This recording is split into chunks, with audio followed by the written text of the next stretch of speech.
दोस्तों नमस्कार, मैं हूं शैलेंद्र सिंह और आप देख रहे हैं हमारा YouTube चैनल शब्द शैलेंद्र सिंह। आप हमारे पीछे देखिए पढ़ रहे हैं स्टे यंग स्टे गॉर्जियस। मतलब आज हम ऐसी जगह पे हैं जो आपको सुंदर बनाता है, आपकी त्वचा को ऐसा बनाता है कि उससे उम्र का पता नहीं चलता। कई तरीके से आपको सुंदर बनाने का वो काम करता है। और ये सुंदर बनाने का काम करता कौन है, उसके लिए हमारे साथ हैं डॉक्टर टीना सिंह, जिनका एक क्लिनिक है और ये लोगों को सुंदर बनाती हैं। आप इनको भी देख सकते हैं कि इनकी भी सुंदरता एक अलग तरीके से दिख रही है। तो डॉक्टर टीना आज बताएंगी कि यहाँ अपनी क्लिनिक पे वो किस किस तरीके की सुविधाएं देती हैं जिससे लोग यंग दिखने लगते हैं। डॉक्टर टीना, बहुत बहुत आपका स्वागत है। Thank you Shailendra ji. थोड़ी सी जानकारी आप अपने क्लिनिक के बारे में, कब शुरू किया था और क्या क्या यहाँ पे सुविधाएं हैं। हेलो एवरीवन, मैं हूँ डॉक्टर टीना सिंह। मैंने एमएससी कॉस्मेटोलॉजी किया है लंदन से और अभी मुझे टोटल 10 इयर्स हो गए हैं मेरे एक्सपीरियंस को। और मेरी क्लिनिक पे बहुत सारी skin care and surgical procedures available हैं। स्किन केयर में basic procedures like PRP, mesotherapy, chemical peels और face lift, non surgical procedures available हैं। उसके अलावा सर्जिकल प्रोसीजर्स में hair transplant, breast lift, tummy tuck, ये सारे प्रोसीजर्स भी अवेलेबल हैं। आप डॉक्टर टीना को देख रहे होंगे, इनका 10 साल तो क्लिनिक हो गया, उसके पहले इन्होंने पढ़ाई की होगी डॉक्टरी की। और सारा कुछ देखने के बाद अभी मुझे जो लगता है, जब मैं पहली बार मिला तो मुझे लगा कि ये खुद जो है अभी इन्होंने क्लिनिक खोला होगा और जल्दी MBBS की पढ़ाई करके आई होंगी। तो इनकी जो त्वचा है, इनका जो स्टाइल है, इनकी जो अपलिफ्टिंग है, उससे पता नहीं चल रहा है कि इनकी उम्र क्या है। डॉक्टर साहब, आपके पास किस किस तरीके के लोग आते हैं, क्या क्या सर्विसेज लेने के लिए? हमारे पास बहुत सारी वैरायटी के लोग आते हैं, लाइक 14-15 ईयर्स से लेके 80 ईयर्स तक के, मेल फीमेल दोनों। मोस्टली यंग एज में लोगों को प्रॉब्लम होती है एक्ने की, या स्किन पे ग्लो नहीं है, और मे बी बॉडी हेयर आजकल बहुत ट्रेंड है क्लीन बॉडी का। Nobody wants hair on their body. एक ये एज ग्रुप है। उसके बाद जो एज ग्रुप आता है 30s वाला, 40s वाला, उनको माइल्ड एंटी एजिंग और skin glow, again here treatment, ये सारी चीज़ों की ज़रूरत पड़ती है। और उसके बियॉन्ड जो एज ग्रुप है उनको एंटी एजिंग की ज़रूरत पड़ती है, फेस लिफ्ट या मे बी सर्जिकल प्रोसीजर्स की। और मोस्टली जो आते हैं वो मेल्स आते हैं, इवन यंग एज वाले, और उसके बाद 40s, 50s, 60s वाले भी, जिनको हेयर ट्रांसप्लांट की ज़रूरत होती है। अच्छा, बहुत सारी सुविधाएं हैं, एक एपिसोड में उसको कवर करना मुश्किल है, इसलिए आज हम लोगों ने सोचा है कि हम फेस लिफ्टिंग पे बात करेंगे। और आज एक नया ट्रेंड डेवलप हो रहा है कि लोगों को ग्लो स्किन चाहिए। तो इन दो मुद्दों पे आज हम विस्तार से समझेंगे डॉक्टर टीना से। फेस लिफ्टिंग ये कैसे होती है? Face lift is like when we grow old, तो हमारा नेचुरली जो बॉडी का कोलेजन है, एक तो वो कम होने लगता है। दूसरी चीज़ क्या होता है कि एक ग्रेविटेशनल पुल भी है, जिसकी वजह से हमारी स्किन और ये मसल्स सैग करती हैं। तो हम कुछ प्रोसीजर्स के थ्रू, नॉन सर्जिकल और सर्जिकल भी यूज़ करते हैं समटाइम्स, तो उनके थ्रू फेस को बेसिकली एक लिफ्ट दे देते हैं, जिससे स्किन और ओवरऑल जो अपीयरेंस है वो एक यंगर लुक दिखता है। अच्छा, तो ये कैसे होता है, मतलब कितना टाइम लगता है, क्या कॉस्टिंग वगैरह आती है? बहुत सारे प्रोसीजर्स हैं। स्टार्टिंग होती है जैसे बेसिक प्रोसीजर्स जो होते हैं, जिसमें हम कोलेजन इंजेक्शन करते हैं। लाइक हम बॉडी को कहते हैं कि वो नेचुरली स्किन को, मसल्स को टाइट करे, जिससे हम यंग दिखें। दूसरे होते हैं जब हमारी बॉडी में कोलेजन प्रोडक्शन कम हो चुका है, जब हमें पता है कि नेचुरली बॉडी नहीं कर सकती है, तब हम एडिशनल ट्रीटमेंट्स करते हैं। They are like botox, fillers, thread.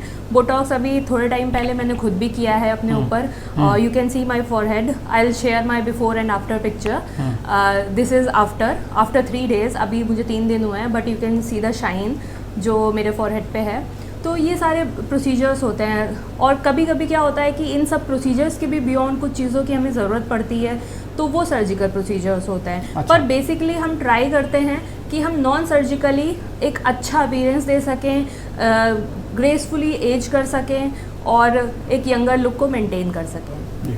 आज जैसे हम लोग बात कर रहे थे कि लोगों में एक अलग स्किन, ग्लो करने वाली स्किन की चाहत ज़्यादा होती है, उसके लिए जब लोग आपके पास आते हैं तो क्या प्रोसीजर करते हैं? देखिए, फर्स्टली तो आपको अपना लाइफस्टाइल थोड़ा सा मैनेज करना पड़ेगा। कुछ चीज़ें ऑल्टर करनी पड़ती हैं। जैसे क्या होता है ना, हमें बहुत सारी चीज़ों के बारे में पता है कि हमें ऐसा नहीं करना है, बट फिर भी हम सोचते हैं चलो ठीक है, चल रहा है, कोई बात नहीं। हम जैसे आजकल एक स्लीपिंग पैटर्न बहुत बड़ी प्रॉब्लम है, और खाने पीने की चीज़ें, कम लोग सोते हैं, लोग कम सोते हैं, स्क्रीन टाइम ज़्यादा है। मेरा भी ज़्यादा था थोड़े टाइम पहले तक। तो स्क्रीन टाइम ज़्यादा है, लोगों का लाइफस्टाइल इतना ख़राब हो गया, अल्कोहल और स्मोकिंग तो चलो है ही है, बट कुछ लोग उसके एडिक्ट भी हो गए हैं, लोग उसके बियॉन्ड भी चले गए हैं बहुत सारे। और उसके अलावा खाने पीने की चीज़ें, हम घर में जब तक होते हैं तो हम सोचते हैं कि हम बहुत हेल्दी खाएंगे और अच्छा खाएंगे, पर बाहर जाते ही ना सब भूल जाते हैं। बाहर गोलगप्पे, चाट और पता नहीं क्या क्या, वो तो मतलब है ही है हमारा टंग टेस्ट कि हमें खाना ही है। तो वो सारी चीज़ें हमें कुछ मेंटेन करनी है। और उसके अलावा हमें एक एज के बाद सप्लीमेंट्स की ज़रूरत होती है जो हमारी बॉडी नेचुरली प्रोड्यूस नहीं कर रही है, तो वो सप्लीमेंट हमें ऐड ऑन करने चाहिए, अपना वाटर इनटेक बढ़ाना चाहिए। और रेगुलरली बॉडी चेकअप एक बहुत इंपॉर्टेंट चीज़ है जो हमें कराना चाहिए, जिससे पता चल सके क्या चीज़ की कमी हो रही है या क्या चीज़ हम और ऐड कर सकते हैं जिससे बॉडी नेचुरली मेंटेन रहे एक हेल्दी स्टेट में। उसके अलावा आता है हमारा टर्न कि हम कैसे और स्किन का ग्लो नेचुरली इन्हेंस करें।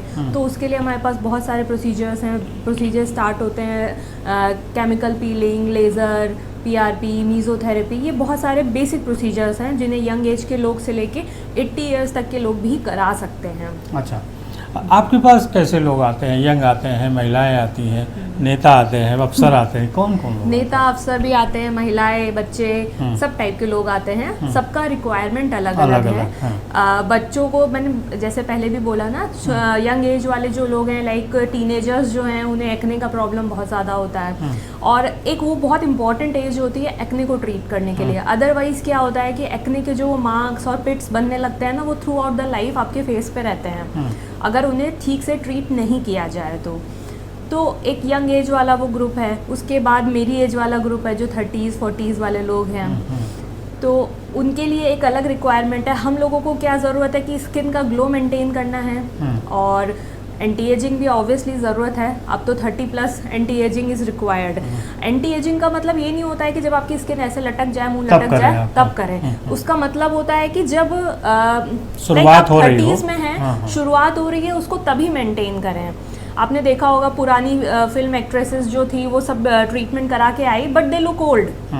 आई will give the example of Madhuri Dixit, ऐसे नाम नहीं लेना चाहिए, but I am telling you, उन्होंने ट्रीटमेंट कराया, सब कराया, but still she look old.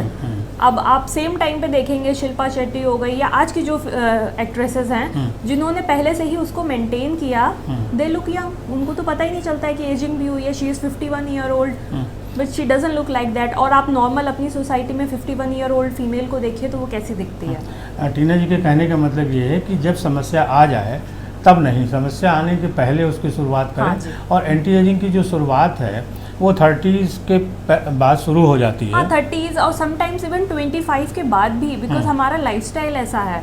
हम ना हेल्दी खाते हैं, ना healthy pattern, sleeping pattern, eating pattern कुछ भी तो मेंटेन नहीं करते हैं।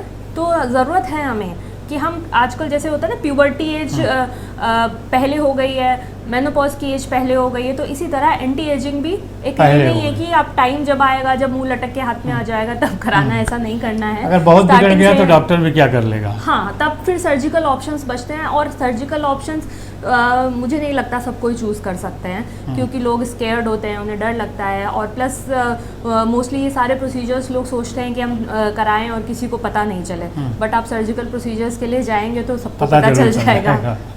अच्छा, आपके यहाँ सर्जिकल प्रोसीजर कम होते हैं या नहीं होते हैं? सर्जिकल प्रोसीजर्स होते हैं कुछ केसेस में जिनको इंस्टेंट रिजल्ट चाहिए होता है, या जिन केसेस में हम नॉन सर्जिकल प्रोसीजर्स कर ही नहीं सकते हैं।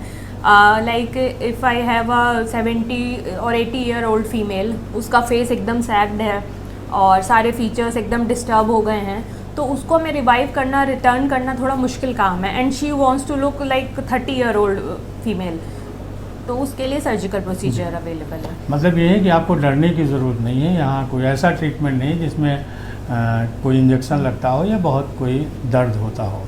हम लोग और भी मुद्दों पे बात करते रहेंगे। आप लोगों को वीडियो कैसा लगा ज़रूर बताइएगा। साथ ही साथ ये भी बताइएगा कि आपको किन समस्याओं पर जानकारियाँ चाहिए। आपकी जो समस्याएं होंगी उनके लिए हम अलग से डॉक्टर साहब के साथ बैठेंगे और फिर एक नया एपिसोड बनाएंगे, क्योंकि एक एपिसोड में एक चीज़ की जानकारी देंगे तो आपको बेहतर तरीके से समझ में आएगी। बहुत शुक्रिया सभी साथियों आपका, और डॉक्टर टीना आपका भी बहुत शुक्रिया। Thank you so much.